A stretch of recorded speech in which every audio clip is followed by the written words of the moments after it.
tourism and the hospitality sectors.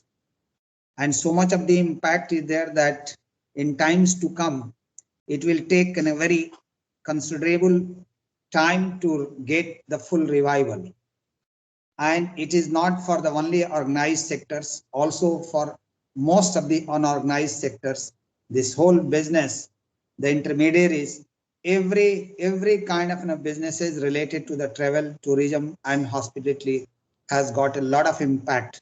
Nevertheless, we as an academician, we as a researcher, we look at this that if there are certain problems, if there are certain untoward situations, if there are certain uncontrollable situations, if there is some natural disaster, there has got to be some ways and means to come out from this and then find some different methods and methodology. And basically, we have got to now look at this, that how one can revive. The frequent lockdowns and the closure of all sectors have really given a jolt to the entire industries, and at the same time even to the academicians also, because the amount of the efforts the entire sector has been doing it in true sense, virtually the hospitality schools and the travel and tourism schools, what they have got to produce it, they have not been able to do it. However, we have been able to really bridge this gap through the virtual reality mechanism.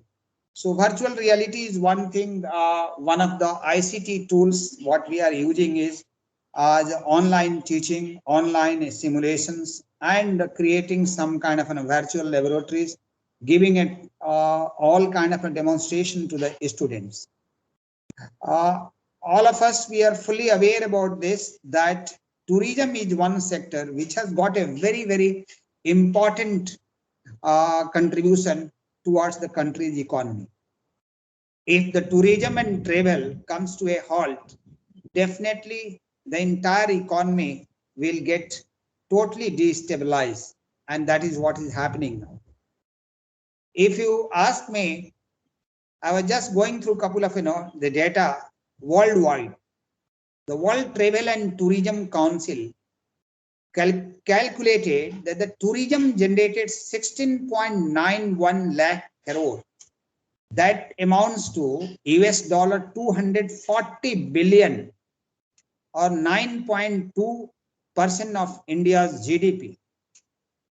In 2018, this I am telling about in 2018 this data, and this is a very important and documented data, which supported the 42.67 million jobs, 8.1% of its total employment. So look at this, that if the travel and tourism sector itself is in a position to really contribute towards this, this is amounting to 8.1% of its total employment. This sector is very important sector, and it can never be ignored. I have seen this. I think a couple of speakers are from the foreign countries. I again extending a very hearty and warm welcome. They will be dwelling much more onto this, that what are the avenues now left for us to see to this, that in such kind of pandemic situations, how we can really grow. The sector, as a matter of fact, the earlier predictions and even today's prediction also, the sector is predicted to grow at an annual rate of 6.9% to 32 lakh crore. That comes to about US dollar 450 billion by 2028. This estimate was done, which is again amounting to about 9.9% of the entire GDP. If you go back to the history of the travel and tourism, in 2015, somewhere in October, India's medical tourism sector was estimated to be worth of US dollar 3 billion. 3 billion is projected to grow now 7 to 8 billion by 2022 or so. Actually, it was projected in 2020, but unfortunately, 2020 and 2021, we have faced, the world has faced this kind of disasters, and that is how the growth has not been there. So this kind of growth, when it has been really affected very badly from the pandemic, then we have got to find some ways and means to this. That how, with the COVID appropriate behavior, the latest slogan of the government of India, the COVID appropriate behavior, how in partial way, how these sectors can be opened, reopened, and the tourism can really take on. But still the world is facing a lot of problems. I really don't know when this international tourism is going to start. Even the national tourism across the globe is also very badly affected. Nevertheless, we have seen in all the hilly terrains and all the hill stations today, they are full of the tourists. So people are not getting deterred, but the caution for all of us as an academician and researcher also, that well, we have got to revive and devise some methodology so that ki saap bhi mare or danda bhi na tute. It means that while taking adequate COVID-19 precautions, we have got to undertake the job in our hand. Over 10.93 million foreign tourists arrived in India in 2019 alone. If you compare this data, 10.56 million in 2018, from 10.56 million, it jumped in 2018, it jumped to the figure of again 10.93 million foreign in 2019. It means that there is a potential growth. Had this pandemic not been there, probably by this year, we would have at least 13 million foreign tourists.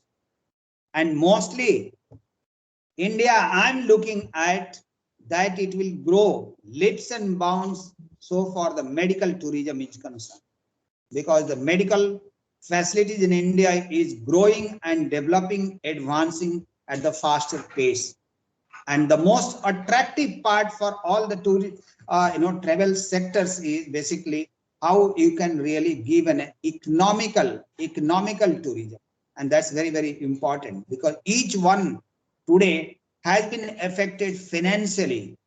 Each one of us has seen this, that this kind of an impact is going to be really making us suffering for next 5 to 10 years. Domestic tourist visits to all the states and union territories, almost about 1,036 million in 2012. And then you see, you look at this again, the graph has been going very, very, up. In 2014, I'll give you a couple of, the state statistics. In 2014, Tamil Nadu, Maharashtra, and Uttar Pradesh were the most popular states for the tourists. I am looking at this, that what are the areas where you can carry out the academic research. And when I am saying academic research, the excellence in the academics means your teaching learning pedagogy, that has got to be really improved. It needs to be very, very qualitative. And at the same time, not only publishing the research papers, your department is very, very, actively engaged. It has got to get engaged in, getting some kind of patents. You create some kind of new method, innovative ideas, and come out with all these kind of solution. In a short while, I'll also give you some kind of an exposure that which are the areas really we are looking at, that in travel and tourism sector, the academic institutions, academic departments can really go for the research. Delhi, Mumbai, Chennai, Agra, and Jaipur were the 5 most visited cities of the India by foreign tourists.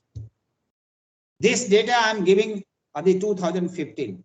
I was reading through some of the reports of the, the journals. So when I found that the 5 cities are so important, of course, the Kolkata has not been rated in that, but doesn't matter. In India, out of 28 states, The only 5 cities are very, very, attractive to the foreign tourism. You people have got to carry out research that how all the 28 states of this country and 7-8 union territories, how they can become the tourist center. It is not for the only the domestic tourists. So this is where, kind of an area where you have got to look at this, how your learning teaching pedagogy can be really, improved, and improved in such a fashion where the students and the teachers, they start, looking at developing some kind of, course curriculums in these areas, which is going to address these issues. So I am looking at this, that all my learned faculty members, head of the institutions, along with your all collaborative partners, industrial partners, you people have got to really sit together, join hands together, have a lot of, brainstorming, and see to this that you come out with lot of suggestions, lot of documents, and let's try to submit it to the government of India, government of West Bengal, where travel and tourism can go to its peak. It can touch its zenith. I am looking at this worldwide. Delhi was ranked 28th by number of foreign tourist arrivals, while Mumbai was ranked 30th, Chennai 43rd, Agra 45th, Jaipur 52nd. And when I was trying to, dig some data, I found that Calcutta was at the 90th position, 90. Although in West Bengal, if you take the, eastern complete sectors, you will find there are huge number of spots which can be developed. This is where I am looking at this. My all researchers should carry out an in-depth, intensive and extensive studies of every spot of this state and all other states also, and bring out some kind of a potential document which can be submitted, which can be tabled to the minister, which can be discussed across the tables with the ministers, that these are the ways and means where the tourism can be developed, and let the West Bengal government to get immensely benefited by our researchers, our students. India has definitely, it has improved its positions also in 2017. So this is how I am saying that is a great potential for the travel and tourism. We should not get dated by that, some of the things has happened, like let's say disaster has come and then we, put our hands, back and we don't work. No, always we have seen from centuries, our scriptures have witnessed this, that in every era, whether you take the Treta era, Dwapar era, or Kali Yuga era, all eras, they have witnessed all sorts of the pandemic measures. The world is going through the difficult kind of situations. If you look at this, all sorts of the USA, you have seen in the forest what kind of a fire it is going on. And there are lot many constraints are all around. It's unemployment, poverty. Every little problem is now bundling up because of this pandemic situations. But yet we have got to deliver our deliverables very, very honestly. There are 38 World Heritage Sites in India. This is one area which I would like to really draw your kind attention. 38 World Heritage Sites in India that have been recognized by United Nations Educational, Scientific and Cultural Organization. You must be knowing this, UNESCO. This was done in 2019 as per the survey. See, if you have got 38 World Heritage Sites, these sites, you have got to research more and more research should be there, that with this World Heritage Sites, how it can be made very, very attractive. And these World Heritage Sites are not only, situated in one particular state.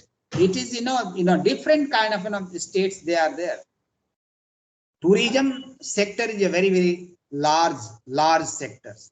And if couple of sectors, if I name that, how we can look at this. One area where I am saying that you look at this, World Heritage Sites in India, carry out all kind of research.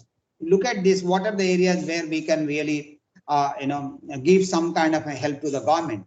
Then you look at this geo-heritage monuments in India. That's a huge number. National parks, what are the, the potentials there? Why the tourists, if they are, not thronging there? There are many zoos, there are many museums where the people are not coming. There are huge number of lakes in West Bengal. There are, I think, countless lakes will be having this. Let's try to develop this. And for this, we have got to really have a very realistic research data through which we can push our ways and put your proposal to the government of the West Bengal. And I'm sure the government is going to, look at this very positively. So there are many areas.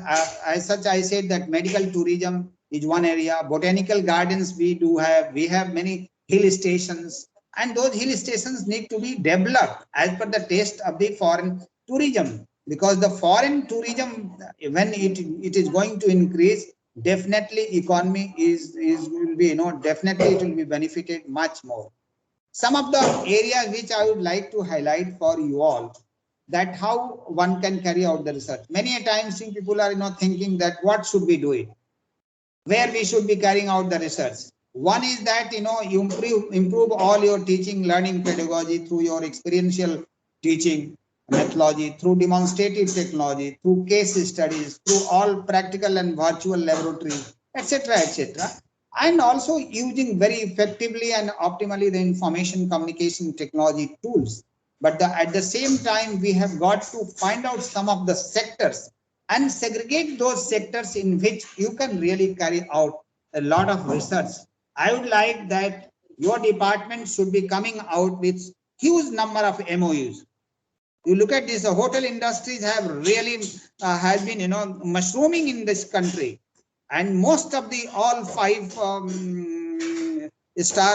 hotel and 7-star hotels, we must have our MOUs. We must have the MOUs with even the government of India and the various departments of the West Bengal. Wherever they need the data collections, our students can go to the site.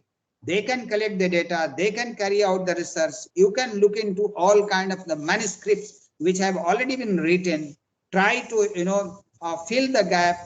Try to join all those gaps wherever it is there, and then come out with some kind of innovative solutions, some kind of ingenious solutions, and try to boost up this economy through the travel and tourism. Very important area. Then also you look at this, the tourism competitiveness is one area. Then promoting sustainable tourism development. It is not that one time, it has got to be sustainable. Over a period of time, we have got to develop all sectors. Then you can look at this, advancing tourism contribution to poverty reduction and development. One of the theses, your dissertations can come out with this. Promoting employment through fostering knowledge, education and capacity building in the area of the travel and tourism. Creating synergies and partnership across tourism sectors. This could be also one of the areas. And just it is, hitting my mind. The smart and innovative tourism development. How you can make your tourism very smart. So that is kind of some innovative way to think about this. So there are many areas. I'll say, let's try to understand this. You investigate, carry out in some kind of an investigative studies into the negative impacts of the tourism to a country. Negative, what could be the negative impacts? So that, negative, positive, whatever, because the research area is not only, going one way. Every side has got to be seen, both whether the pluses, minuses, advantages, disadvantages. Okay. Evaluating the factors that promote tourism in India, you come out with all kind of, documents and with the evidence. Your all fact finding data should have a concrete evidence, because when we say that the research means it is based on the facts and figures, and you have carried out a very detailed analysis through some software, reliable software tools. also you can work in this thing. What are the role of the government in promoting and encouraging tourism? Whatever the initiative, the government has taken a huge number of initiatives in terms of the tourism. Atithi Devo Bhava.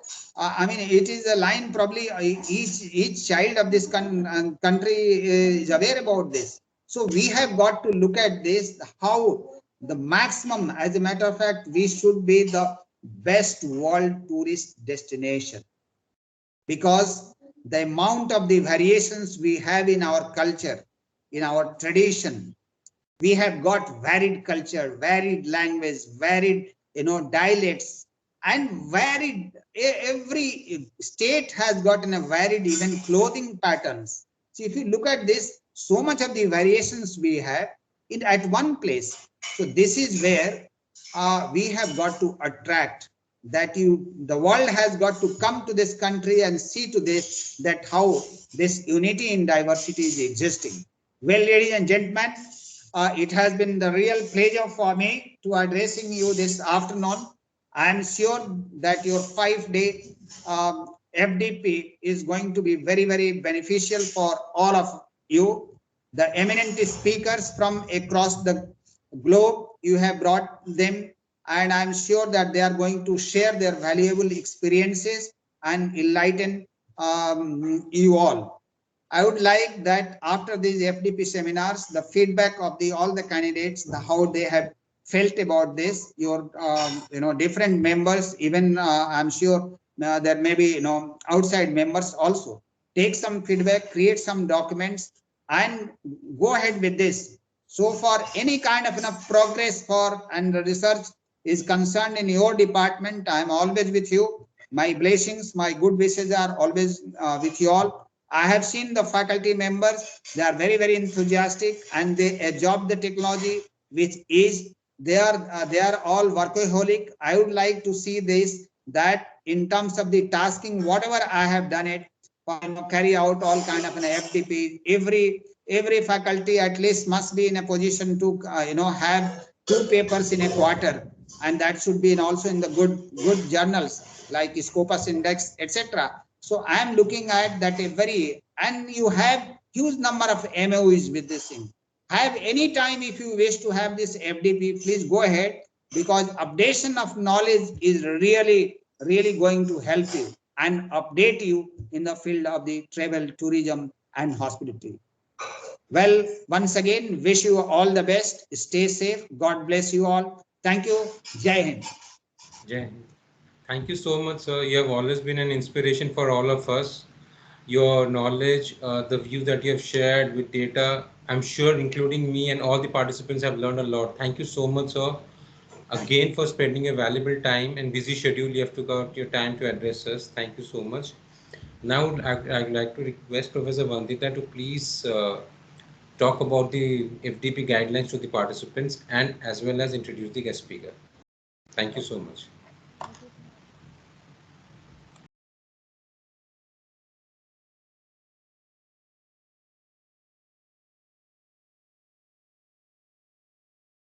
I hope the slide is visible to everyone.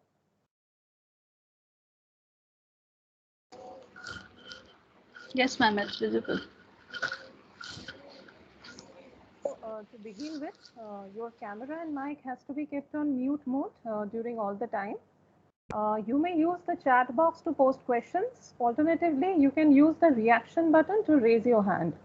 The moderator shall then unmute you, so you may ask your question. The PPTs and learning resources can be shared subject to resource person's consent only. There are going to be 2 attendance and assessment forms that you need to fill up every day. And attendance and assessment sheets shall be accepting responses till 5:30 p.m. only.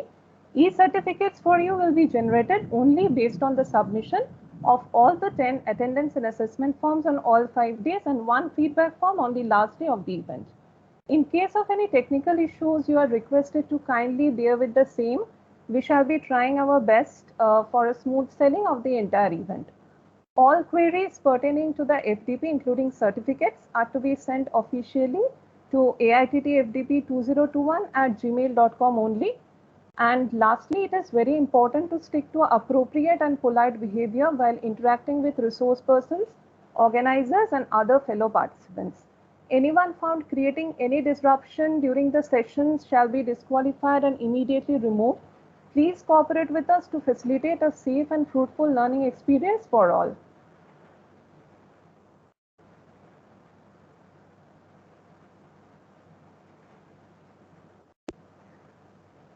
Today, we are extremely honored and privileged to welcome among us Dr. Ishmael Mensah. Dr. Ishmael Mensah is a professor of tourism and hospitality management at the University of Cape Coast and Ghana director of the Confucius Institute at the University of Cape Coast. He holds a PhD tourism degree from the same university and is a certified hospitality educator at the American Hotel and Lodging Association, as well as a member of the Institute of Hospitality. Professor Mensah's research interests include environmental management in tourism and hospitality, service quality, destination marketing, community participation in tourism development, career development in tourism, and events management. He also holds postgraduate certificates in hospitality administration, as well as event planning, trade show management from Georgia State University, where he was a fellow under the Ghana Tourism Capacity Development Initiative. Dr. Mensah has published widely in high-ranking academic journals in the areas of environmental management in hotels, special events management, service quality, and community-based tourism development. Professor Mensah is very passionate about the delivery of quality service and has been consulted for several public and private organizations on the topic. He has also served on several national and local committees, including the Central Region Tourism Awards Committee. Once again, we welcome you, sir, and you may kindly proceed with your session. Thank you very much, Dr. Vandita. Thank you very much to all the organizers and to Amity University. I think this is the second time I am doing a presentation on your platform, and I'm most privileged to be part of this presentation. So I'll share a slide.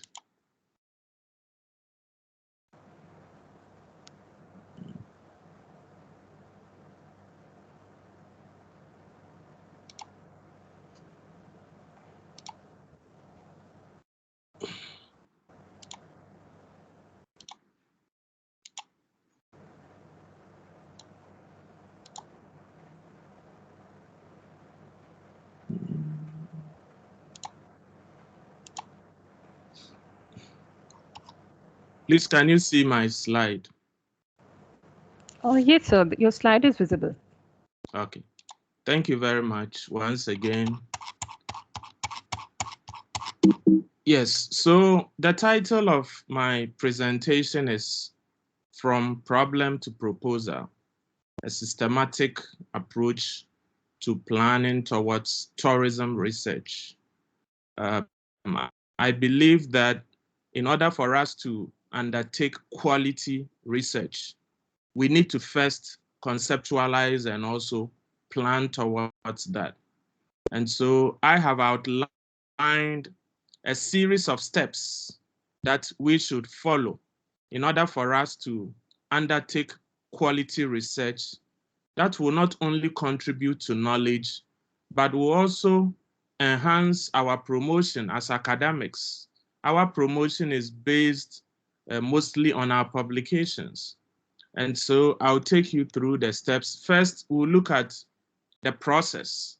What are the processes involved in generating the research and also undertaking the research? And then we'll look at the research problem. Then we'll look at the topic, how to generate a good research topic, the research questions and objectives, the research focus, and then finally we will zoom in on the research proposal, which is the plan document that you are going to execute. And so we begin with a little bit of perspective on exactly what we mean by research. I think the Vice Chancellor has said a lot about what we can do as tourism and hospitality academics. But we need to have a fundamental understanding of research. What is research? Research is a systematic, rigorous investigation into and study of materials, sources, etc., in order to establish facts and to reach new conclusions. And so research is not a haphazard way of generating knowledge, but rather it's a systematic way of generating knowledge. You have to apply the scientific approach. And by that, it means that your results or the final conclusions that you are going to draw out of your research should be something that will be acceptable to the academic community because you followed certain rigor in executing your research. So it is systematic because it follows certain processes. It follows the scientific processes: observation, collection of data, analysis of data, experimentation, and so on and so forth. And so when we are conducting research, we are either discovering new knowledge or we are validating existing knowledge. And so sometimes we conduct research essentially to discover something new, something that did not exist previously. And so we try to uncover it, we try to discover it. On the other hand, we can also conduct research in order to validate existing knowledge. Maybe somebody has conducted a study on the impact of COVID-19 on the hotel industry in Ghana, and you want to conduct a similar study in India to find out whether your results can confirm the previous study that was done in Ghana. And so we conduct research also to validate existing knowledge. And so research is a search for facts. When we conduct research, we are searching for facts. We are searching for evidence to prove certain facts. It is a purposive investigation. Research is an investigation. You are conducting the investigation with the hope of unearthing something new, of discovering something new. So you have a purpose. That is why whenever you are presenting an article, a research article, reviewers will always ask you that your aim or your objectives should be very clear. What did you seek to establish? What did you seek to find out? So there should be a clear purpose for the investigation. Research is an organized inquiry because, as I pointed out earlier, it should follow a certain systematic procedure. It should be well organized. You don't just go and stand on the street and pick people's opinion, maybe some 5 people's opinion, and based on that, you draw a conclusion. You have to be purposeful, and your inquiry should be systematic. So fundamentally, research is about asking questions. It's about finding answers to certain begging questions.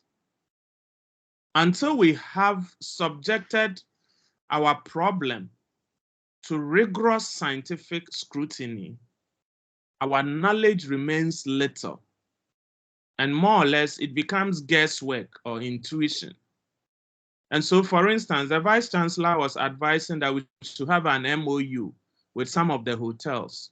Now, some of these hotels may undertake certain projects or formulate certain policies based on the intuition of the manager. The manager thinks that that is what is right. But this is where we come in as academics. We can subject the issue to certain scientific scrutiny. And based on that, we can offer recommendations as to how best the problem can be addressed within the hotel.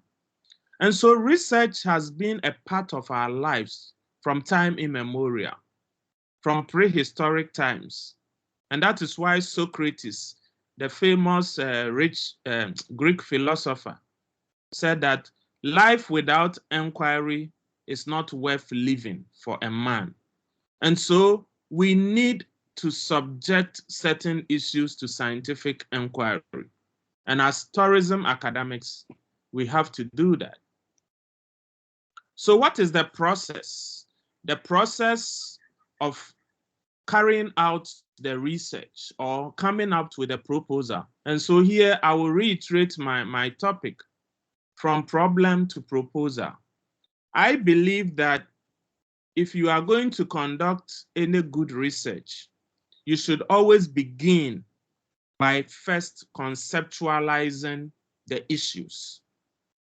And that is where you have to go through a process of selecting a topic and formulating a defensible and researchable research problem. So what is the research problem? The research problem is what you are seeking to address through your research. So it could be a social problem, or it could be a certain unanswered question within the body of knowledge in your subject area. There could be an issue that has not been answered, or there is no clarity as to what the issue is. That is the problem. And so before you even put together your research proposal, you begin by first conceptualizing the issues. Begin with the problem. What is the problem that will necessitate this research? Is it that the number of tourists who visit India has declined, and you want to find out why? Why has the number of visitors to major attractions in India reduced? There is a problem. The problem is that the number of tourists has reduced. There is a problem. Occupancy rates in hotels have fallen, have reduced drastically. What accounts for that? Why is it so? So you always begin with a problem. And I always tell students, in most of our universities, when it is time for students to write their thesis, they are asked to bring their topics. They are asked to bring their research topics. And I always tell students that you cannot have a good or researchable research topic if you have not formulated the problem. So it should always begin with the problem, the research problem. Once the problem is clear, then the topic will naturally emanate from the problem. So after you have formulated the problem, that will lead you to coming up with a topic. And then based on the topic, you can come out with your objectives. What are the objectives of the study? What are you seeking to accomplish? Or what are you seeking to find out through your research? That is the objectives. And now, because the topic may be broad, maybe you are looking at effect of human resource management practices on employee retention in hotels in Mumbai. This is a broad topic. In the first place, there are several human resource management practices. So are you going to look at all the practices? In the second place, there are so many hotels in Mumbai, from budget hotels all the way to maybe 7-star hotels. Are you looking at all the hotels? So there should be a clear focus for your study. So you have to delimit your study. And so that is where the focus comes in. Delimit your study. There should be a scope for your study. Now, once you are able to define the scope of your study, then you can set out the rationale for the study. How is the study going to contribute to address the problem? How is the study going to generate new knowledge? And so on and so forth. So the conceptualization of the research begins with a problem and ends with a rationale. Now, all these steps that you see here as part of the conceptualization then become part of your plan. So once you have conceptualized, now you can begin to put together your proposal, which is the plan. And the proposal is a detailed description of a proposed research that provides a guide for conducting the study. So the conceptualization will feed into your introduction. It will feed into your introduction. So as part of writing your proposal, you need to have a clear introduction to the study, give some background to the issues, and then try to point out what the problem is. What are the research gaps? And then tell us what your objective is. So that should be clearly indicated in your introduction. Now, once you are done with the introductory part, you move to the literature review. Now, for proposals, you don't have to do a detailed literature review. So usually we call it the preliminary literature review, because you have not apprised yourself with the entire literature. But at least you've done some reading and you have been able to identify some of the key issues and concepts relating to your study. So that should reflect in the preliminary literature review. Also, in the preliminary literature review, you have to then indicate what your conceptual framework is. What framework is going to inform the organization of your work. Once you are done with the literature review, you move to the methodology. And here you are talking about the methods that you are going to employ to collect and analyze your data.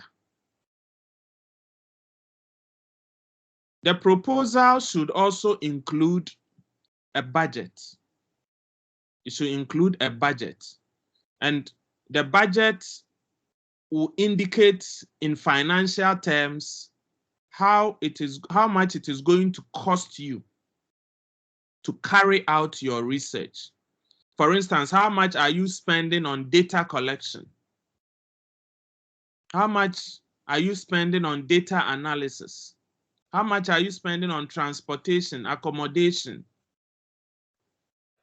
If you are going to employ the services of research assistants, how much are you going to spend on that? And so on and so forth. And then you also have to indicate the time frame of the study. The time frame. So when are you going to commence the study and when is it going to end? The time duration of your study, so that you'll be guided. You can manage your time properly. So essentially, the research planning process begins with a problem, and then it terminates with putting together the plan document, which is referred to as the proposal.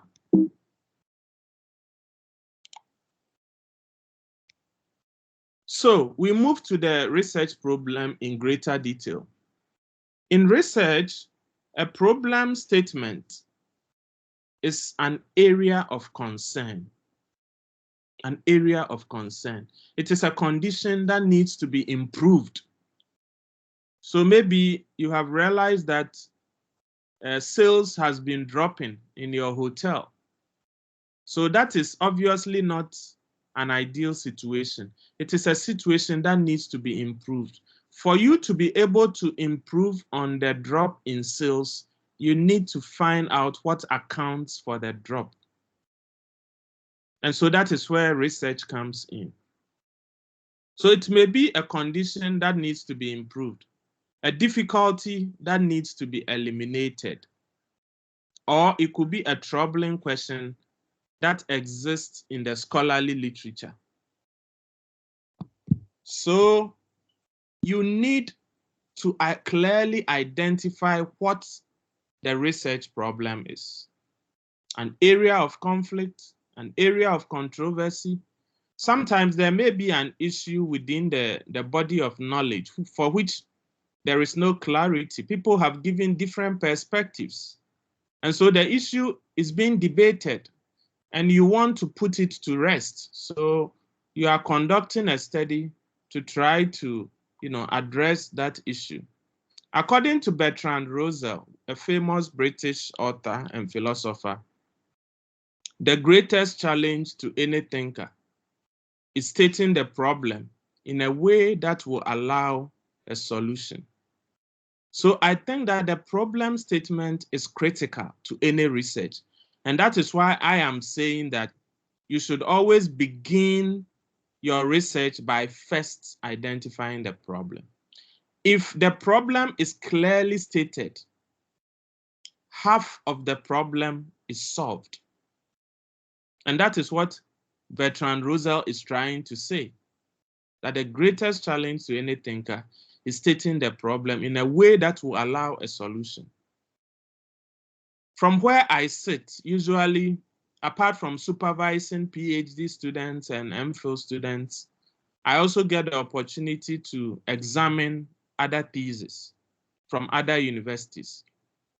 And sometimes when you read the problem statement, you ask yourself, so what really is the problem? What is the problem that this candidate is trying to drive at? So the problem statement has always been a problem. When I review for journals and I look at manuscripts that have been submitted, it is a problem. The problem is always the problem. Now, there are different sources of a research problem. We can categorize them into data and theory driven and then researcher driven.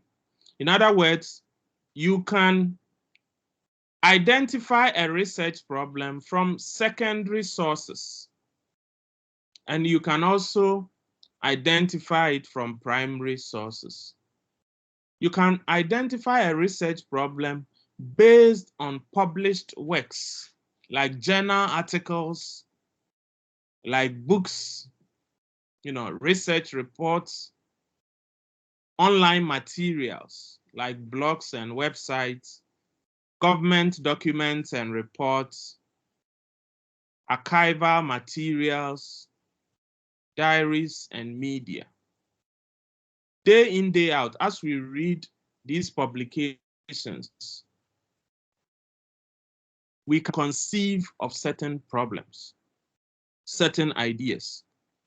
These days, because of the COVID, you realize that many people are churning out articles based on bibliometric review of literature.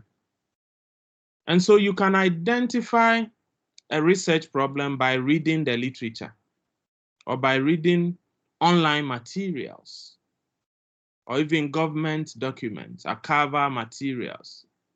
For instance, the Indian Tourism Board or the Tourism Ministry, their annual reports on tourism in India. If you read that document, I'm sure you identify certain loopholes, which will give you an idea as to, the sort of research that you should carry out to address that problem.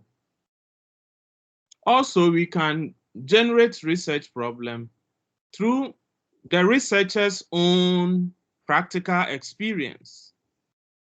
Some of us get the opportunity to consult for industries. We get the opportunity to even work. Some of us have our own businesses. And so in our practical work, we may be confronted with certain issues at the workplace or even on the field that will warrant some kind of research. We can also brainstorm, discuss with other people, including experts.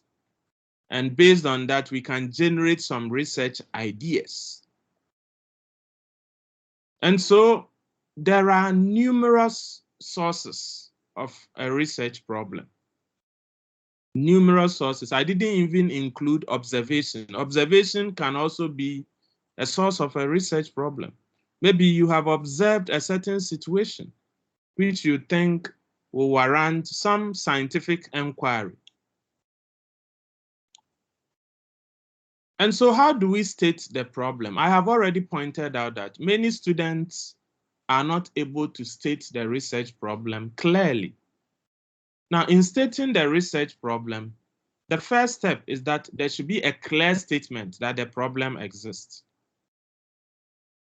So there should be a clear statement that there is a problem of low occupancy rates within hotels in Mumbai. That is a clear statement. Now, once you make such a categorical statement, you need evidence to buttress that point, that it is indeed a problem. And so here you can rely on both published evidence, which can be found in research articles, newspapers, and other publications or books. Or if nothing has been published on the issue, you can also rely on anecdotal evidence.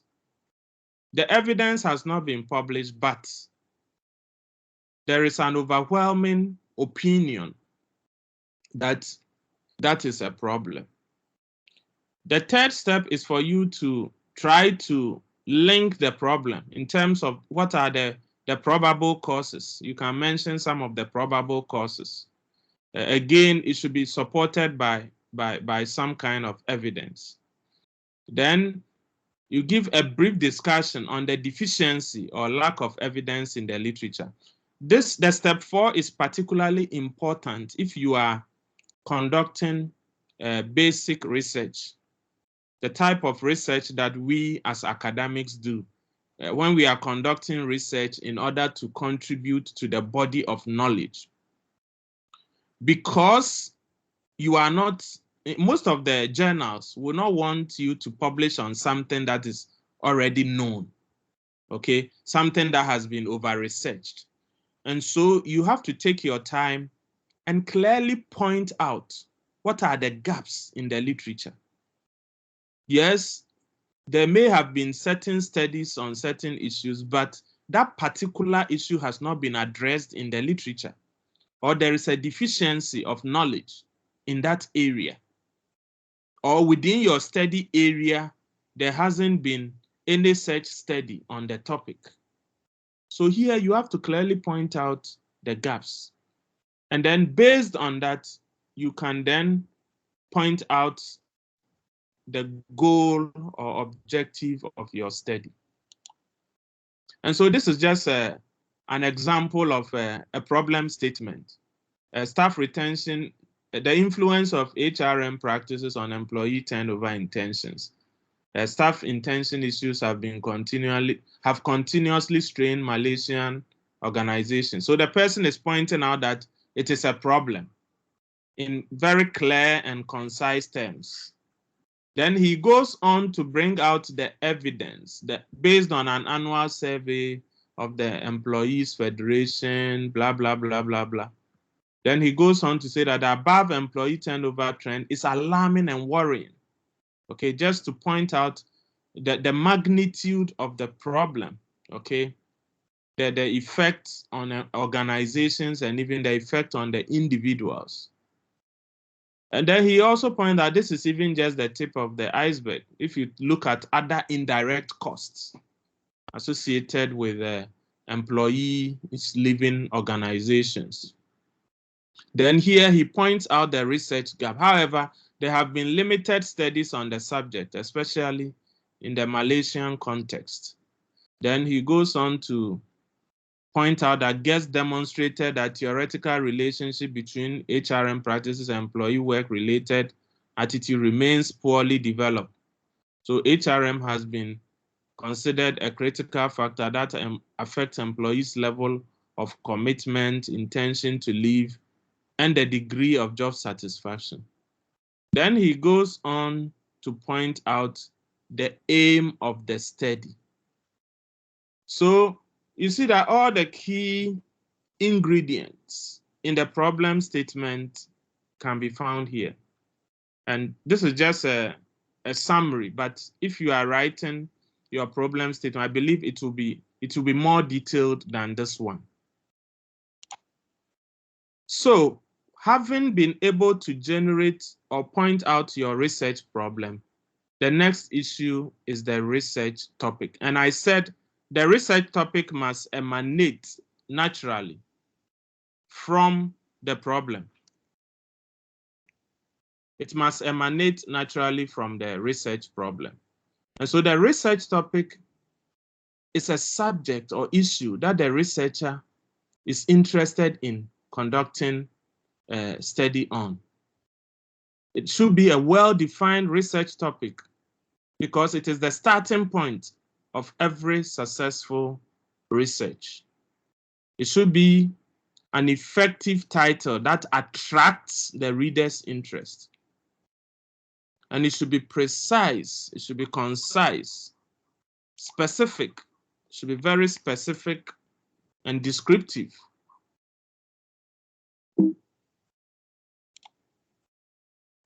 And so in trying to generate a researchable topic, you realize that you keep on improving. Initially, the topic that you wrote, you keep on refining it. You keep on improving upon it.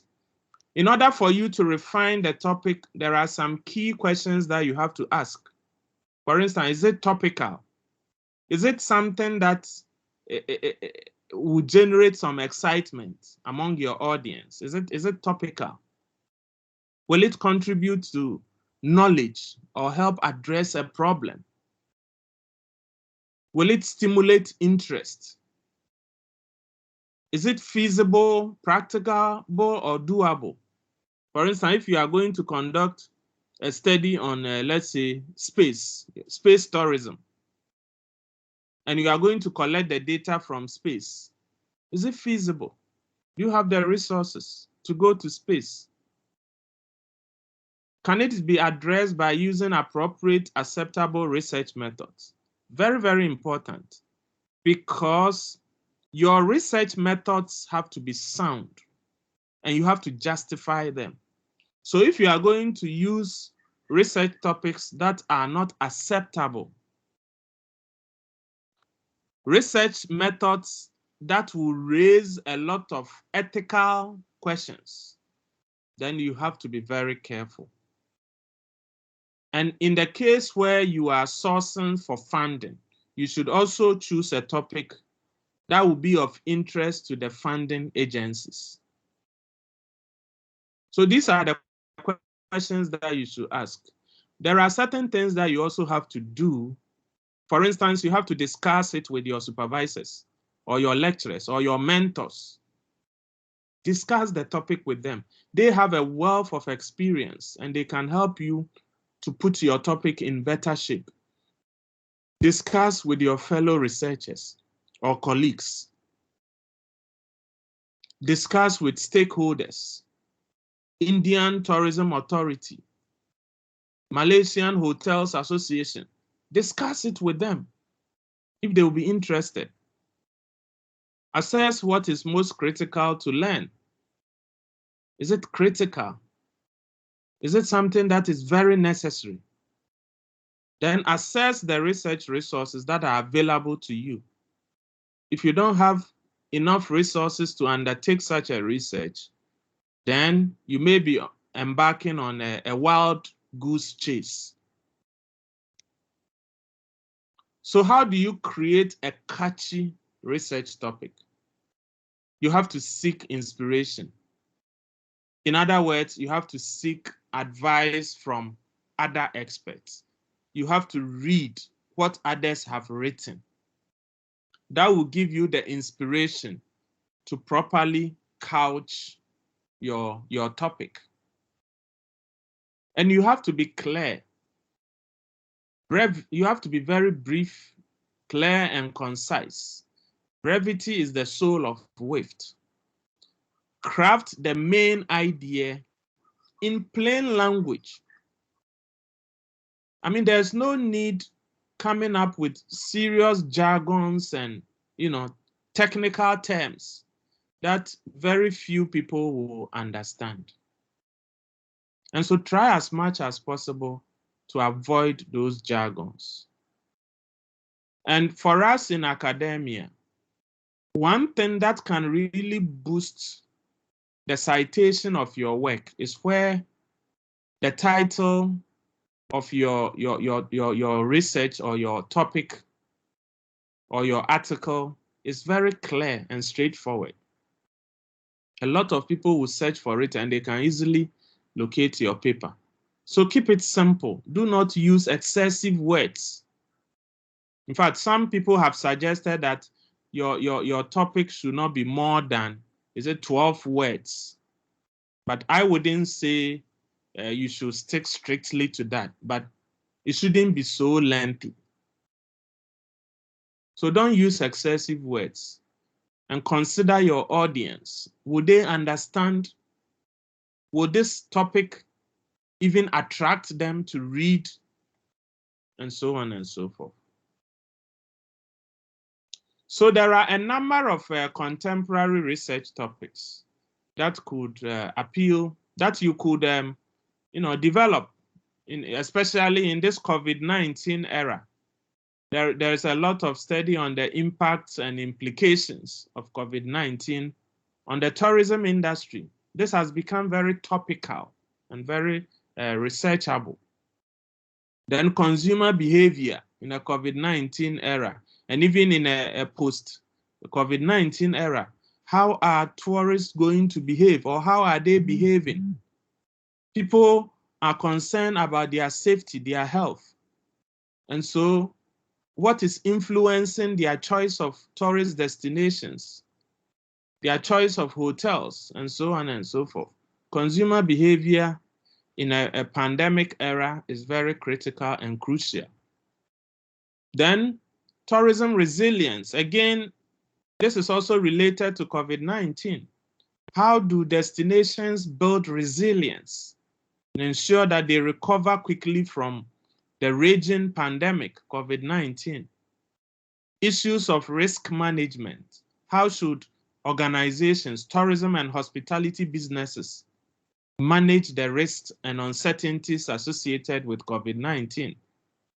Issues of health, medical, and wellness tourism. And I know India is a very popular destination for medical tourism.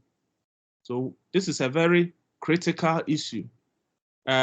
We are hearing that some destinations are even positioning themselves to attract tourists who would come to the destination to come and vaccinate against the COVID-19. So these are very innovative, ideas. Issues of sustainable tourism development have also become very critical. Gastronomic tourism. Again, India is popular for gastronomic tourism. Issue of street food, for instance. In this COVID-19 era, how has it affected street food? And so on and so forth. Virtual tourism. Because of, again, COVID-19, in fact, we already had virtual tourism and smart tourism, but COVID-19 has further boosted it because people are moving away from, traveling physically. They want to use virtual reality, augmented reality, and so on and so forth. Issue of e-tourism, smart destinations. And then because COVID-19 has affected revenue, issues of pricing strategies and revenue management have also become very crucial. And then the effect of changing demographics on demand, changes in the age structure, sex, income composition, etc. How has it affected travel and tourism generally? destination image and competitiveness. How has COVID-19 affected the image of certain destinations? And how are they bracing themselves to become competitive? Issues of hygienic practices. This is one lesson that COVID-19 has taught us. Sanitation, proper housekeeping, food safety, because this could be avenues for transmitting the virus. And so it is an area that is very critical. Climate change is still raging on, and how does it affect the tourism industry? Environmental impact of tourism. How is tourism impacting on the environment? Community-based tourism, very critical, because tourism is seen as a tool for socioeconomic development in rural communities especially. So how can communities capitalize on their natural and cultural resources to develop tourism? Employee well-being and safety. Again, because of COVID-19, there have been several issues of furlough, issues of flexible work schedule, and so on and so forth. Alternative work arrangements, etc. And then the tourism supply chain management. COVID-19 has also disrupted the supply chain seriously. And so how does that affect the tourism industry? And so these are just some of the contemporary research topics that you could look at if you are embarking on research in this era. Now, once you have your topic, then you have to look at the research questions, okay? What are your research questions and objectives? The research question is an answerable inquiry into a specific concern or issue. They are questions that you don't have answers to. And the objectives, on the other hand, summarizes what you have to achieve by the end of the study. And so the research objectives are the results that you are seeking, okay, at the end of the research process.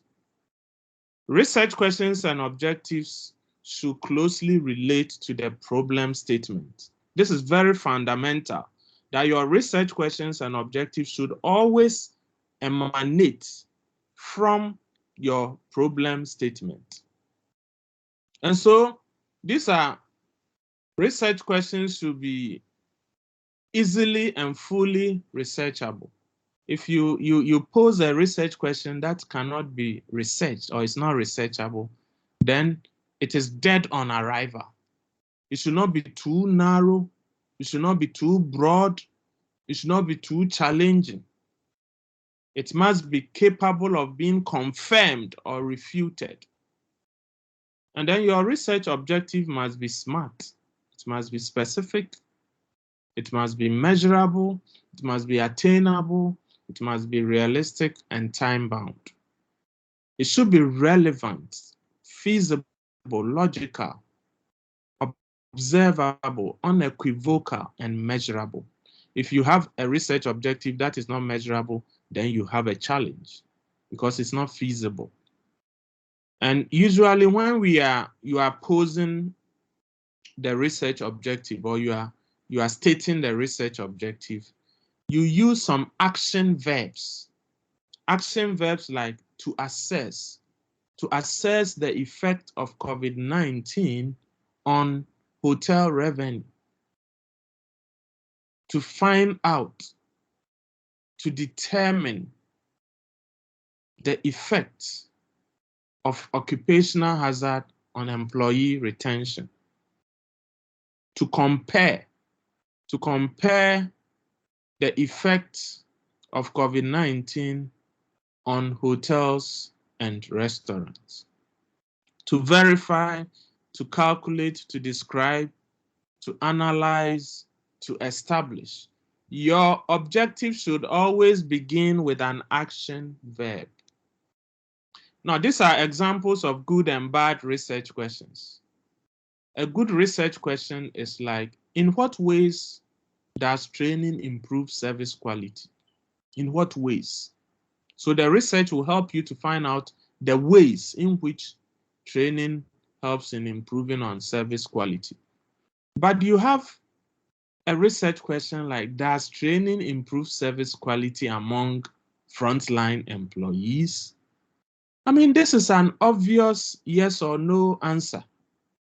Any research question that will elicit a yes or no answer is not a good research question. A good research question like, what factors affect people's belief in a higher power? What factors affect people's belief in a higher power? Then you have a bad one like, is there a higher power in the universe? This is a question that is very difficult to answer through research. How are you going to find out if there's a higher power in the universe? The third one, what features do the most popular national parks have in common? This is a clear researchable topic because you are just looking at the features that popular national parks have in common. So you can sample some popular national parks and then try to find answers. But look at the bad one. Which national park is the best? Any question that is eliciting somebody's opinion, somebody's value judgment, is not a good research question because different people will have different opinion. That will not be the fact. Question number 4, how does cinnamon affect the health of consumers? Look at the bad one. How does spices affect the health of consumers? Spices. Which spices? Which spices are you talking about? There are several spices. So which of them? Question number 5. What factors account for the decline in tourist arrivals in the COVID-19 era? So what factors account for the decline? So you can find out what factors account for the decline. Then look at the bad one. Has COVID-19 resulted in a decline in tourist arrivals? You don't need a research to answer this question. It is obvious. Everybody knows that COVID-19 has resulted in a decline. What we don't know is the factors that account for the decline. So now you have to focus. So come up with your research focus based on the topic that you have chosen. The research focus subjects it tries to delimit the focus of your study so that you can have a very clear focus as to what you are doing, because subjects and topics are often too broad and they have different dimensions. Now, you cannot do everything within a particular study. And so it is always good to clearly have a focus so that you can narrow your study down to a specific focus. The research focus will be narrowed in scope or bounded in terms of the literature, the geographical space, the population, or the method. So for instance, which aspects of the discipline interests you? What gaps or problems? What gaps or problems have you observed that you have questions about? So you have to delimit and limit your study. The limitation is what potential weaknesses that you think the study will have. This is often difficult for you, the researcher, to control. So for instance, your analysis, the nature of self-report. If you are going to conduct a study that respondents will have to provide the answers, you cannot tell whether they are providing accurate answers. Then the instrument that you are going to use, the sample, okay, threats to even the validity of your study. All these are limitations that could affect the results.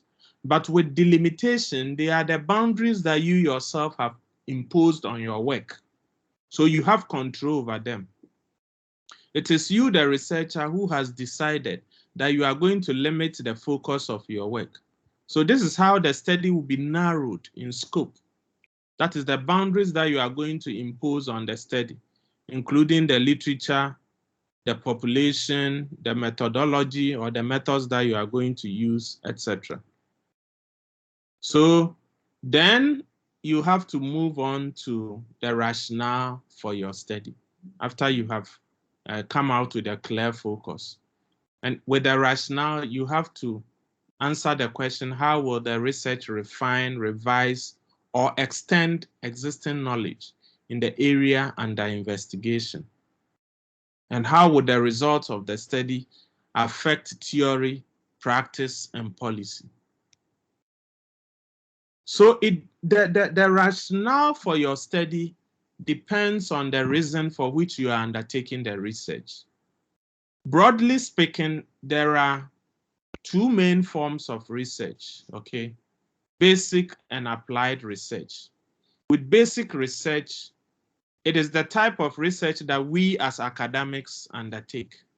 We undertake such research in order to expand knowledge, okay? We intend to answer questions like why, what, and how. We want to increase understanding of certain fundamental principles. So the aim of basic research is not really to solve a practical problem, but rather to extend the frontiers of knowledge. The opposite is applied research, where you are conducting the research in order to solve a practical problem. So maybe the Indian Tourism Board decides to contract Professor Vandita to conduct a research as to why there has been a decline in tourist arrivals in India. That is an applied research. They want to find out why so that they can map out appropriate strategies for attracting tourists and boosting tourist arrivals. So applied research is problem-oriented. It is action-oriented. New knowledge acquired has specific commercial objectives. So you are seeking to address certain practical problems. And because of that, the reasons for undertaking basic research is usually different from that of applied research. For basic research, the reasons include to replicate an existing study in a different setting. So maybe somebody has done a similar study in South Africa. You want to replicate it in India. Or you want to explore an under-researched area, an area that has not been properly researched. You want to explore and find out, answer more questions. Or you want to extend a previous study. Somebody has done a study and you want to extend it further. Maybe the person just looked at the effect of COVID-19 on employee motivation, but you want to extend it and look at the impact of employee motivation resulting from COVID-19 on their organizational loyalty. So you are extending it a step further. Or you want to review the knowledge thus far in a specific field. And this is where usually the bibliometric studies have become very popular. You want to review all the studies that have been done up to date and sort of synchronize and synthesize the body of knowledge that has been generated. You want to develop or test out a methodology or method. That could also be a reason for basic research. Or you want to apply a theoretical idea to a real-world problem. That could also be a basic research. For applied research, the reason may be to solve a practical business or socio-economic problem, and I've already given an example. Or you want to develop new products or services, or you want to improve on an existing situation. And so, based on the type of research that you are doing, you should have a clear reason and that should reflect in your justification of the study. And so in stating the rationale, you should seek to answer the following questions. What will the results mean to practitioners? What contributions will the study make to knowledge? Will the results influence programs, methods, and other interventions? Will the results contribute to the solution of practical problems? Will the results influence policy decisions? What will be improved or changed as a result of the proposed research? And how will results of the study be implemented? And what innovations will come out of the study? So now we move to the plan itself, which is the research proposal, the proposal document. The proposal is a formal and detailed statement of intent of a researcher. So what you are basically seeking to do is to tell everybody that this is what I intend to do. This is how I am going to do it. These are the methods that I am going to employ. These are the outcomes that I am looking for. So it presents and justifies a plan of action of the investigation. The research proposal is intended to convince others that you have a worthwhile research project and that you have the competence and the work plan to complete it, especially if you are submitting your proposal to a funding agency. You need to convince them that you are capable, you have the skills, you have the qualification, the competence, the experience to be able to complete it. It communicates the researcher's intentions. It makes clear the purpose of the intended study, its justification, and provides a step-by-step plan for conducting the study. And so regardless of your research area and the methodology that you choose, all research proposals must address the following questions. That is what you plan to accomplish, why you want to do it, and how you are going to do it. For students, the research proposal is also used to sort of gain the green light for you to conduct your research and write your thesis. So you need approval from an examining board, a departmental examining board, and you have to present a proposal to them, convince them so that they will allow you to conduct your research. So the three essential ingredients of a research proposal are the substance. That's the broad topic that you would like to research. Then the aims and objectives, what the research will set out to achieve. The methodology, how you would go about researching it. And then the time frame, how you would undertake it within the available time. Especially if you are a student, you know you are time bound. And so within the 1 year or 3 years that you are to submit your thesis, you have to outline the time frame for conducting the study. So you need to have a substance, then the aim and objectives, the methodology, and the time frame.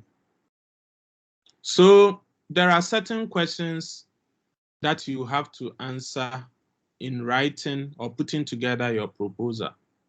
For instance, the problem statement, you have to identify the problem and tell us why it should be studied, why the problem should be studied, the problem justification.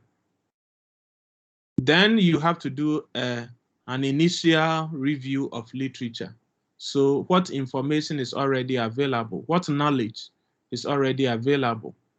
The literature review, because there is no need reinventing the wheel. If the knowledge is already there, then there's no need for you to conduct the study.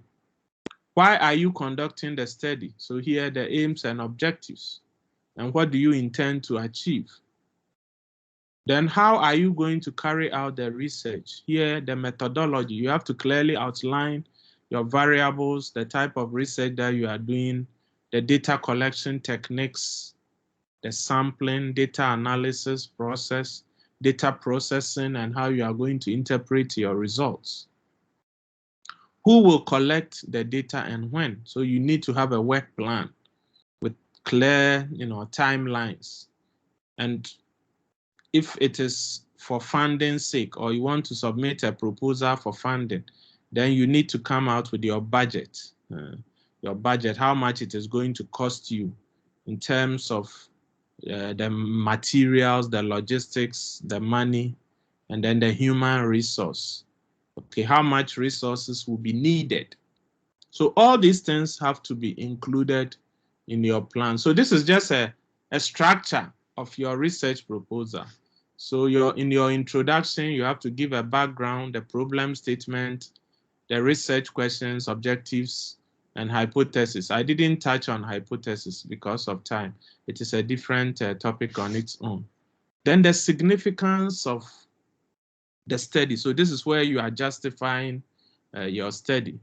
Then the literature review, or the preliminary literature review, you have to review a bit of both the theoretical and empirical literature, and then end it with a conceptual framework for your work. Then the methodology, you have to begin with the research philosophy, then the research design, the sampling, the instruments that you are going to employ, data collection procedures, analytical techniques, ethical issues, etc. And then even the interpretation of the results. Then you should have a time schedule, and then a budget, and of course, your references.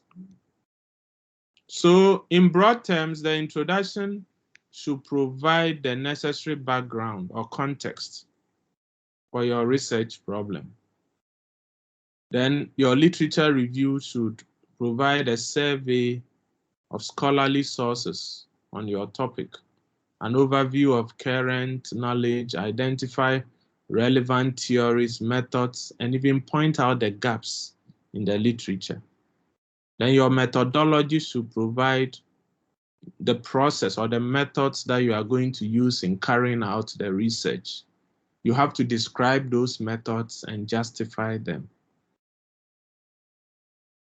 Then your time schedule, it is always good to present it in the form of a Gantt chart.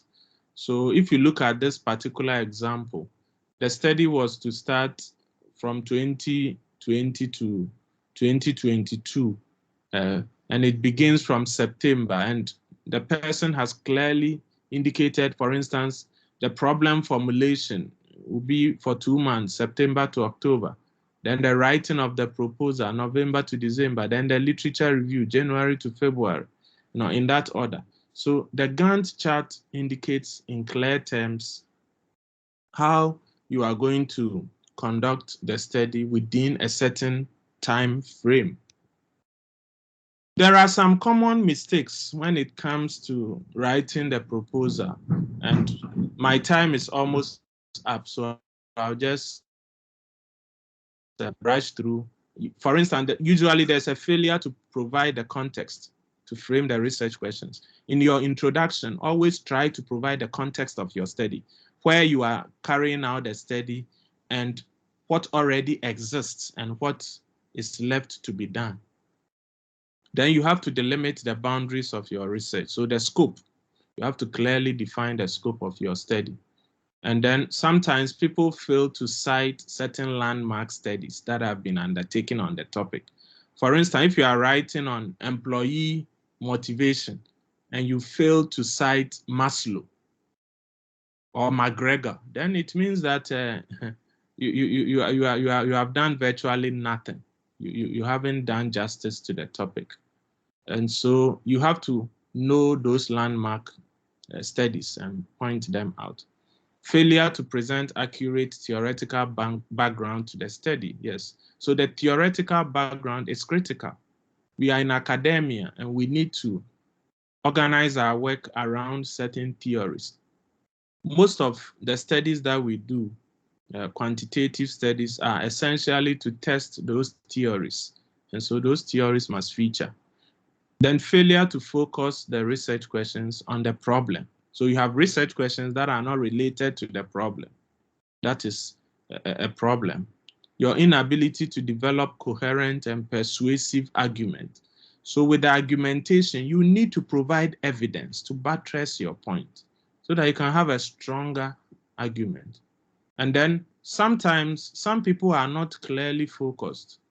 Their work is all over the place. I mean, it's like they are going around in circles without focusing clearly on a particular issue. So we say they are all over the place. Then incorrect citation and referencing. You have to decide on or find out which referencing style you should use, whether it is APA or whether it is a Harvard.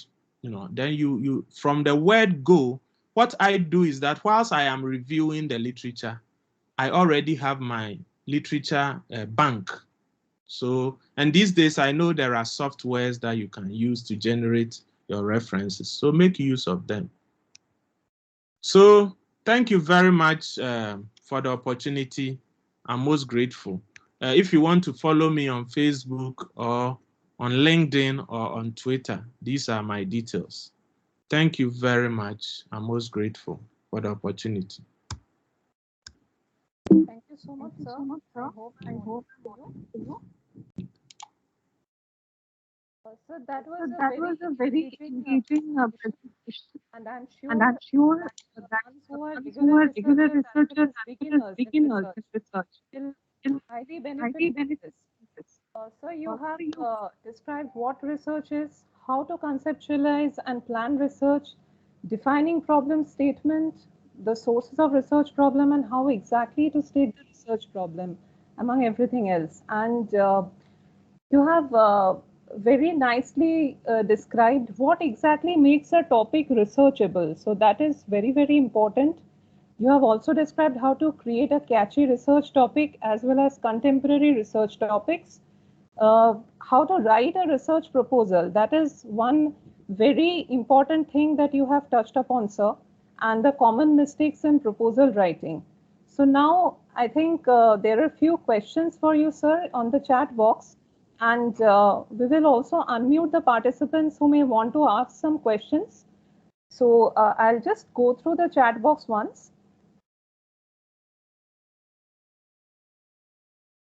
So the first question is there a limit to the number of words that can be used in a topic?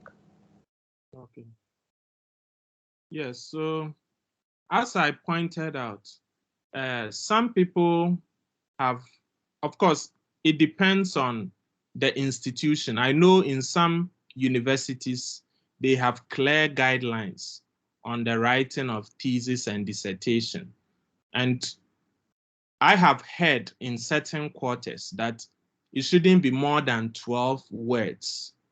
But I also know that in some circumstances, you can even have 15 words. It depends really on what you are writing on. So I wouldn't want to box, students or researchers into a certain number of words. But all that I would say is that if, for instance, you are submitting a research article to a journal, find out how many words are acceptable by that journal. If you are submitting a thesis to a university, find out per their guidelines, how many words are they limiting you to? But generally, you should try as much as possible to reduce the number of words. You can easily, summarize, very complex topics into very simple words. So that's what I would say. Thank you so much, sir. Sir, our next question is, what could be some probable research topics if we try to emphasize, if we try to focus upon restarting tourism and hospitality, especially in this post-pandemic scenario? Yeah, so there is the issue of resilience, okay? if you want to restart tourism, you have to first build resilience. Resilience among the destination and also the various tourism and hospitality businesses within the destination. There is also the issue of crisis management, okay? In marketing, there is the issue of crisis communication, okay? There is also the issue of recovery. The recovery itself is also a researchable topic. What are the strategies for recovery? In Ghana, for instance, the government is now promoting domestic tourism as a strategy for recovery. And I know it's the same in Malaysia and some other destinations. And so really, these are some of the probable, topics that you can look at if you are thinking about recovery from COVID-19. Thank you so much, sir. The next question on the chat box is market research equally important for major or minor projects? Or should we try livelihood more impactful and long-lasting ones? Which project specifically? Is it a student project or a research project? Okay, I can unmute the participant. Just a moment. Debashis sir, you can please unmute and ask the question.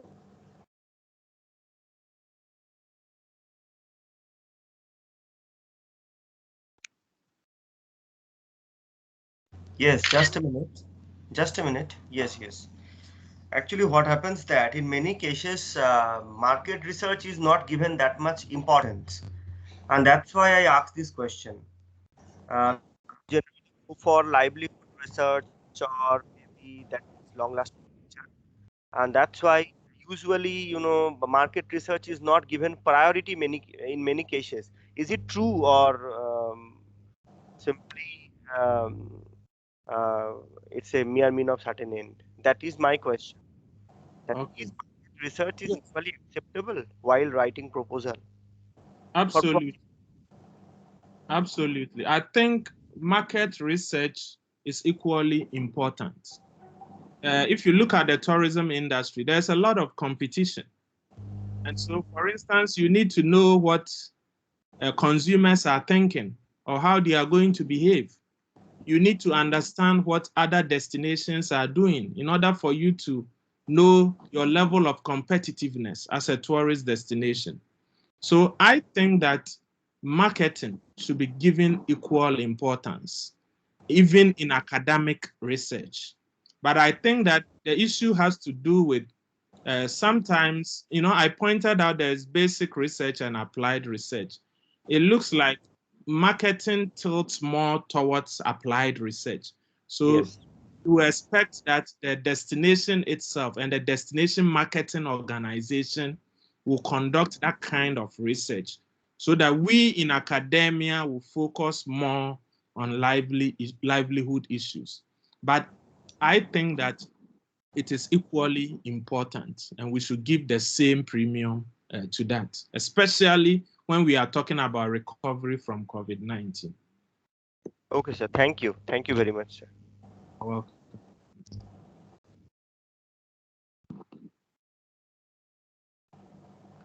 Okay, may I ask now Professor Amrita Chaudhary to kindly take over for the question and answer session? We can start unmuting the participants. Participants, if you have any specific questions for our esteemed resource person, please raise your hand. Please use the reaction button to raise your hand. We will be unmuting you. Kindly introduce yourself before asking the questions. Thank you. A very good afternoon, sir. Thank you very much for giving us an insight of the total research proposals right from the beginning till the problems that we faced. It was a lucid journey. And sir, we are getting a lot of questions and our participants are very happy with the way how you took us through this journey. And it was, when we talk about research, it's basically, it's more of hyped. So it was a journey, sir, and it was some very basic things where we go wrong initially, I guess.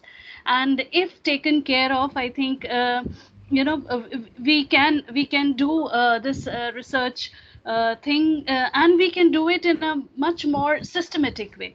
So we take the first question. We have question from a guest, Mohammed Jainal.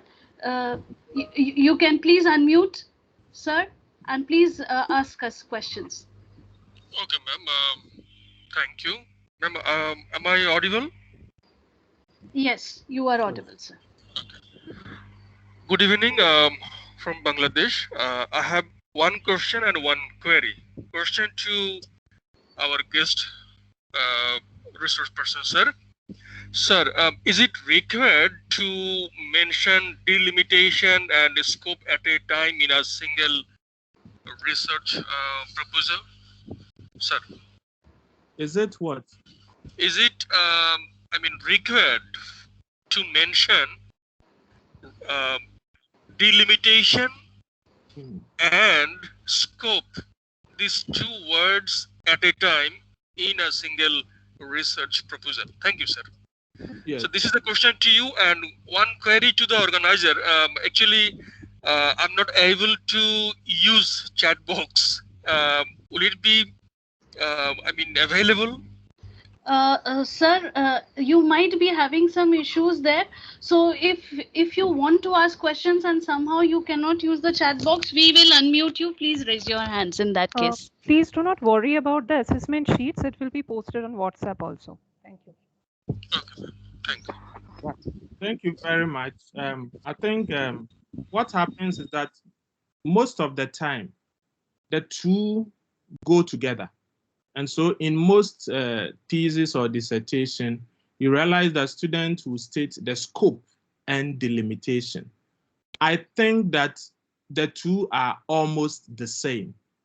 Scope, usually you are referring to the geographic scope, the fact that I'm not going to do the study in the whole of India. I'm going to focus on Mumbai. That is your geographical scope. Or the topic is very broad. So in terms of the theoretical scope, I am going to dwell on certain areas and not the whole, bunch of issues relating to the topic. And so, yes, it is proper and it is right to make it scope and delimitation, because it is you, the researcher, who has decided to put that scope on your work. So you are, in effect, delimiting your study. And I believe that is why we always put it together that way, scope and delimitation. Thank you. Thank you. Next we have question from Mr. Karthik. Mr. Karthik, you can unmute and please ask the questions.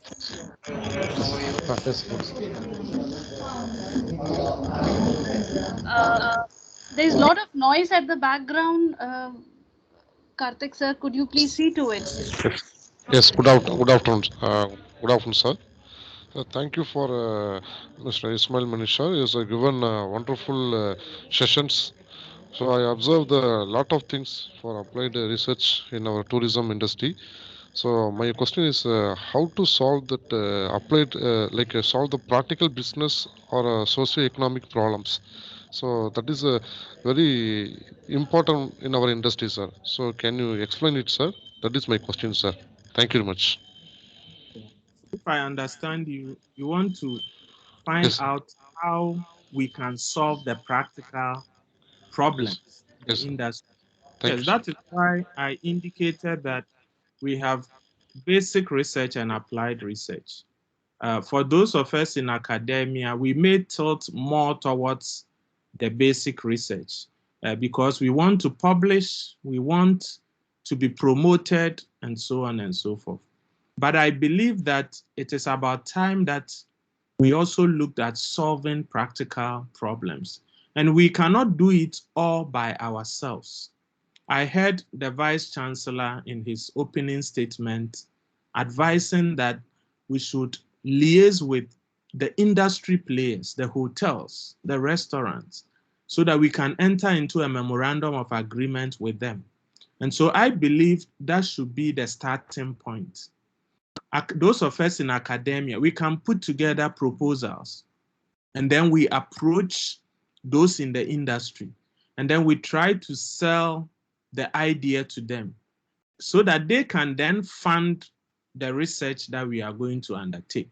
So for instance, the hotel businesses, they are undergoing a problem of low occupancy. Can Amity University put together a proposal and maybe sell it to the Hotels Association that this is an issue that we want you to fund us to conduct a research on, so that at the end of the day, we can propose practical solutions so that you can improve upon your occupancy rate. I believe that we can solve this practical problem if we collaborate with industry, instead of we doing our own research without any linkages with the industry. So as you have asked this question, I want to challenge you. Look around your community and see if there is a practical problem that needs to be addressed in the tourism industry. Then you can put together a proposal, approach the tourism authority over there, or even the hotels association, so that they can help you to, conduct the research and then offer them some practical solutions. Thank you. Thank you, sir. Our next question from our participant is Mr. Dilip Patil. Mr. Patil, could you please unmute yourself? Mr. Patil, are you there?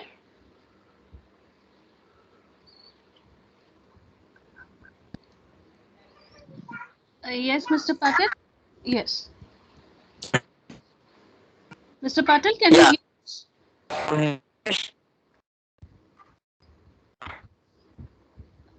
Mr. Patil? Okay, till we get back, I think, yes, Mr. Patil. Mr. Patil, if we can't hear you, you can even use our chat box in that case. I think you are having some network issues. Yeah. Mr. Patil, I would request you. Yes, ma'am. Yeah. Please use our chat box. In the meantime, we'll get back to our next participant, Mr. Durga Sharad. Yes, Mr. Durga Sharad, could you please unmute yourself? Good evening, ma'am. Good evening. I have a question to Professor. How we can choose a particular topics? Because sometimes it happens we see in a particular journal. So is it possible to choose a topics whenever see any kind of journal and their issues? Sorry, the line was breaking, so I didn't hear the question clearly. Can you please repeat it? Sir, how we can choose a particular topics? Sometimes we check in a particular journal and their issues. You are asking how we can choose a particular topic. Yes, sir. Well, I always tell students that for me, the most important thing is your personal interest as a student, and also the relevance of the topic. So you should always ask yourself that, is this something that I will be interested in working on personally? I don't believe in lecturers giving students topics to write on when the students themselves are not interested in those topics. So first, look for a topic that is of interest to you. Secondly, you ask yourself whether that topic is relevant. Is it relevant? Is it topical? All the questions that I have asked earlier on. If the topic is able to pass that test, yes, then it will be the right topic to work on.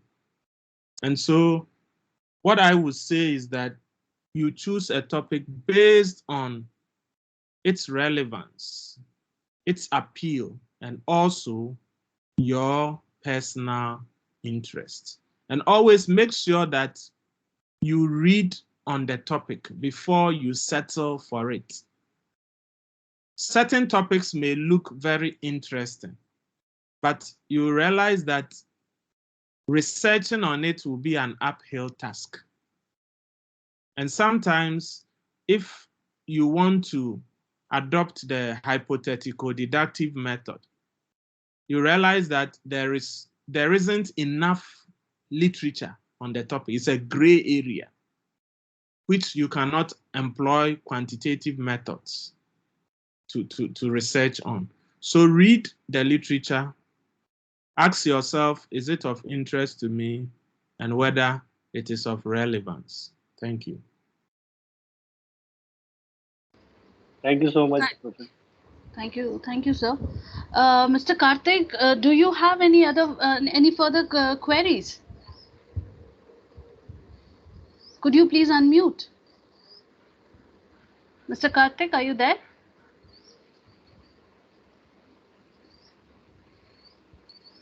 Mr. Karthik? I think we can move on to the next question. Yes. We have our next participant, Thangaraju sir. Could you please unmute yourself and ask our resource person the question? Good evening, Professor. I am Dr. Thangaraju, Head Department of Indian Culture and Tourism, Government of Arts College, Tamil Nadu, sir. I have one question, sir. I want to know the best methodology for basic research, sir. Yes, so there isn't what I would say a best methodology for any particular research. It depends on what you are researching on. And so, for instance, you may have a topic that is in a very gray area, a topic that has not been well researched. And so you are merely trying to explore the issues. Now, in that circumstance, the best method to employ will be qualitative methods. You have to employ qualitative methods because there isn't literature on the topic. You are merely trying to explore the issues, try to understand the issue. Now, there may be another topic which has been well researched, and yet there are still some begging questions that have not been answered. In that case, you can employ quantitative methods. You can go by the popular hypothetical deductive method. With a hypothetical deductive method, you would conduct a literature review and then propose hypotheses. And then you will go to the field, collect the data through quantitative methods, and then you will come back and then analyze the data and try to compare it with the literature. And so it really depends. There are no hard and fast rules about it. It depends on the topic that you are looking at. If somebody has already conducted a study somewhere, and what you are doing is to merely replicate that study in your own environment, then you would go by the same method that the person used so that there will be grounds for comparison. So if the person employed quantitative methods, you cannot use qualitative methods because at the end of the day, you want to confirm what the person has done. And so I believe that when it comes to what constitutes appropriate methods, it depends on a number of issues. Thank you.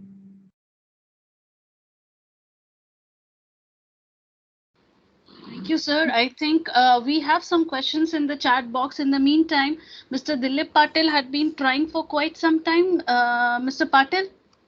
Mr. Patil, can you unmute yourself? Ma'am, am I audible? Yes, yes, yes. You are audible. Please. Yeah, thank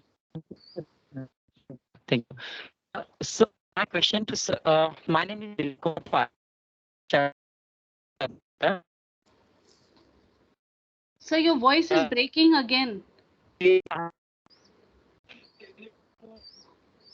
So your voice is breaking. We can't hear you, sir. We request you to kindly put your queries in the chat box, sir. I to see the chat box. Okay, okay. Okay, Amrita ma'am, I think Yes. if there are no more questions, we can wrap up the session. Mr. Patil, we'll just get back to you because we have some questions in the chat box as well. Yes, Vandita ma'am. Sir, we don't have much time in our hand. We'll just check through some of the questions in the chat box, sir. So there is a question from Dr. Abhijit Pandit. He wants to ask, can tourism and hospitality research be made interdisciplinary? Yes, in actual fact, tourism and hospitality is interdisciplinary. If you are looking for a subject area that is very interdisciplinary, then I think it is tourism and hospitality. I'm saying this because the industry itself is quite multidisciplinary. It is one industry that relies on several other industries. For instance, within the tourism industry, there is reliance on transportation, accommodation, food, shopping, communication, agriculture. I mean, you name it, health. So it is one area that is multidisciplinary.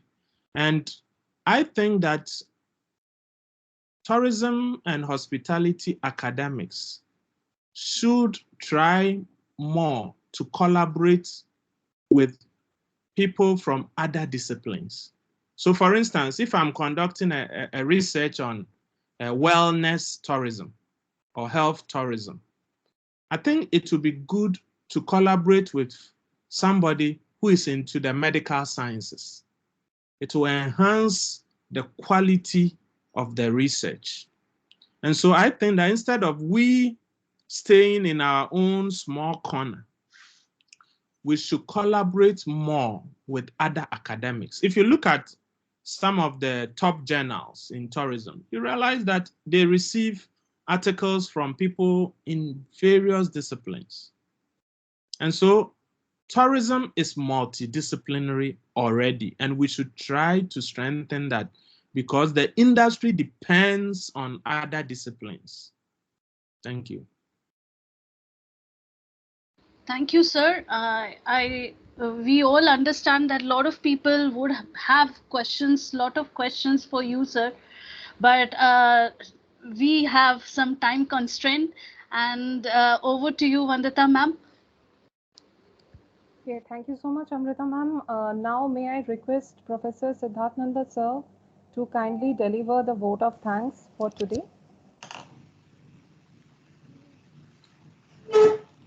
Good evening, everyone, dear participants and dear speaker. It has been a pleasure listening to you. It's the second time you have been listening, and it is, as usual, an enriching journey always. The topic that you have addressed on research, step-by-step process, what are the factors you need to look into while doing a proper research. You have also patiently handled all the questions. And it's an honor to have you with us for today's session. Thank you so much. On behalf of Amity School of Travel and Tourism, Kolkata. It's always a privilege to be part of this family. Thank you very much for the opportunity. Thank you, sir. Thank you. And thank you all the participants. Please be with us for all the 5 days. And please don't forget to fill up the assessments of all the days. Thank you. Participants, please note that the assessment sheets have been posted on the chat box as well as they have been posted on WhatsApp group. So kindly fill it up. They will be accepting responses till 5:30 p.m. only. So we hope to see you all tomorrow at 2:30 p.m. Thank you so much once again.